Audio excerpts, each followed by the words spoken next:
தருமபுரி மாவட்டம் தொப்பூர் கணவாய் அருகே சாலையில் நின்று கொண்டிருந்த வாகனங்கள் மீது கனரக லாரி மோதிய சிசிடிவி காட்சிகள் வெளியாகியுள்ளன.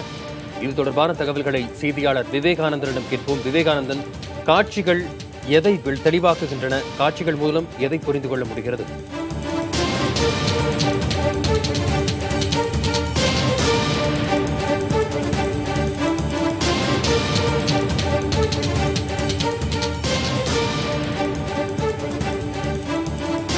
தருமபுரி மாவட்டம் தொப்பூர் அருகே சாலையில் நின்று கொண்டிருந்த வாகனங்கள் மீது கனரக லாரி மோதிய சிசிடிவி காட்சிகள் வெளியாகியுள்ளன. பதைக்க வைக்கும் அந்த காட்சிகளை பார்த்துக் கொண்டிருக்கிறோம்.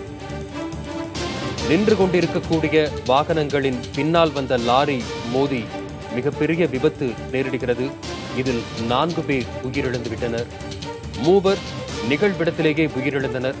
காயமடைந்தவர்களை மருத்துவமனையில் சேர்த்த பின்பு அதில் ஒருவர் சிகிச்சை பலனின்றி உயிரிழந்துள்ளார்.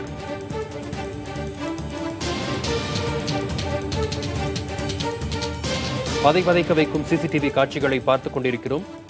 தகவல்களை நம்முடைய செய்தியாளர் விவேகானந்தனிடம் கேட்போம். விவேகானந்தன், காட்சிகள் எதை தெளிவாக்குகின்றன? காட்சிகள் மூலம் எதை புரிந்து கொள்ள முடிகிறது? அதாவது வசந்த், தொப்பூர் பகுதியில், தொப்பூர் கணவாய் பகுதியில் அடிக்கடி விபத்து நேரிடுகிறது. அந்த பகுதியில் தான் இன்றும் விபத்து ஏற்பட்டிருக்கிறது. இந்த பகுதியில் விபத்து ஏற்படுகிறது. அதே போல ஒரு சில வாகனங்கள் மோதிவிட்டு அடையாளம் தெரியாத அளவிற்கு சென்று விடுகிறார்கள் என்பதற்காகவே அந்த பகுதியில் கண்காணிப்பு கேமராக்கள் வைத்து நெடுஞ்சாலைத்துறையினர் கண்காணித்து வருகிறார்கள். இன்று 3 மணி அளவில் இது போலவே ஒரு விபத்து நேரிடுகிறது. அதாவது ஆந்திராவிலிருந்து சேலம் நோக்கி சிமெண்ட் ஏற்றி வந்த லாரி அதிவேகமாக இந்த சாலையில் வந்து கொண்டிருக்கிறது. அதற்கு முன்பாகவே தொப்பூர் சாலை சந்திப்பில் பேருந்து நிலைய பகுதியில் ஒரு விபத்து ஏற்பட்டு போக்குவரத்து நெரிசலால் வாகனங்கள் அணிவகுத்து நிற்கின்றன. அப்பொழுது இந்த வாகனம் அதிவேகமாக, அதாவது அதிர்ஷ்டவசமாக முன்னாடி வருகின்ற ஒரு பேருந்தை முந்தி சென்று அந்த வருகிறதை நம் காட்சியில் பார்க்க முடியும். அந்த பேருந்தின் மீது மோதி இருந்தால் சேதமானது மிகவும் அதிகமாக இருந்திருக்கும். ஆனால் அதிர்ஷ்டவசமாக அந்த மாதிரியான ஒரு சூழல் ஏற்படவில்லை. இருந்தாலும் லாரியானது அணிவகுத்து நிற்கின்ற கார்களின் மீது வந்து மோதியதில் சுமார் 12 கார்கள் சேதமாகி இருக்கிறது. அதே போல ஒரு சின்ன குட்டி யானை என்று சொல்லக்கூடிய டாடா ஏசி ஒரு இருசக்கர வாகனம் இதன் மீது மோதி இருக்கிறது. இதனால் இந்த விபத்தில் 3 பேர் சம்பவ இடத்திலே உயிரிழந்திருக்கிறார்கள். ஒருவர் மருத்துவமனைக்கு செல்லுகின்ற வழியிலே உயிரிழந்திருக்கிறார். ஆனால் பெருமளவிலான சேதம் இதில் தவிர்க்கப்பட்டு இருக்கிறது.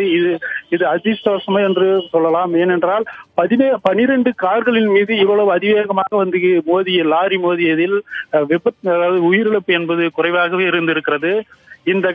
இது போன்ற இந்த பகுதிகளில் அடிக்கடி இந்த மாதிரி விபத்து நேரிடுகிறது. இதற்கு நிரந்தரமாக ஒரு தீர்வு காண வேண்டும் என்பதே இந்த வாகன ஓட்டிகளும் இந்த பகுதியைச் சேர்ந்தவர்களும் எதிர்பார்க்கின்றனர். இது ஒரு ஆபத்தான பகுதி என்றும், இந்த பகுதியில் ஆபத்து நேரா வண்ணம் நடவடிக்கை எடுக்க வேண்டும் என்றும் மக்கள் தொடர்ந்து கோரிக்கைகள் விடுத்தும் ஏன் நடவடிக்கை எடுக்கப்படவில்லை? அதற்கு என்ன காரணம் சொல்லப்படுகிறது? அதாவது இந்த பகுதியில் விபத்து நடக்கிறது என்பதற்காகவே தற்பொழுது சாலை விரிவாக்க பணிகளும் ஒருபுறம் நடைபெற்று வருகிறது.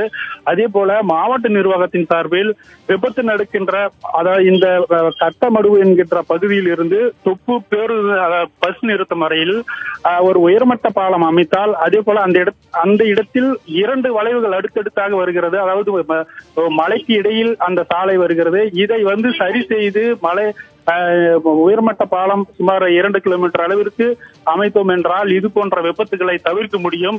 அதனால் அதற்கான கோப்புகளை மாவட்ட நிர்வாகம் அரசிற்கு வந்து கொடுத்துள்ளதாக மாவட்ட நிர்வாகம் சார்பில் தெரிவிக்கிறார்களோ. விபத்து நேரிட்ட பிறகு விபத்தை ஏற்படுத்திய லாரி ஓட்டுநர் தப்பி ஓடியதாகவும் அவரை தற்போது தேடும் பணி நடைபெற்று வருவதாகவும் தகவல் வெளியாகி இருக்கிறது.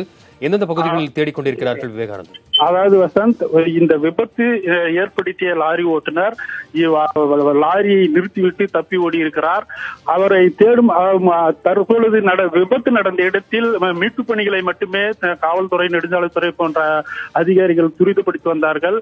அதன் பிறகு அந்த வாகனம், அதாவது அது சிமெண்ட் மூட்டை ஏற்றி வந்த வாகனம் அதன் பதிவெண், அதாவது மாவட்ட பதிவெண் வேலூர் மாவட்ட பதிவெண் என்பதால் அதே போன்ற மற்றொரு வாகனம் போக்குவரத்து சீர் செய்த பிறகு சிமெண்ட் மூட்டை ஏற்றி வந்தது.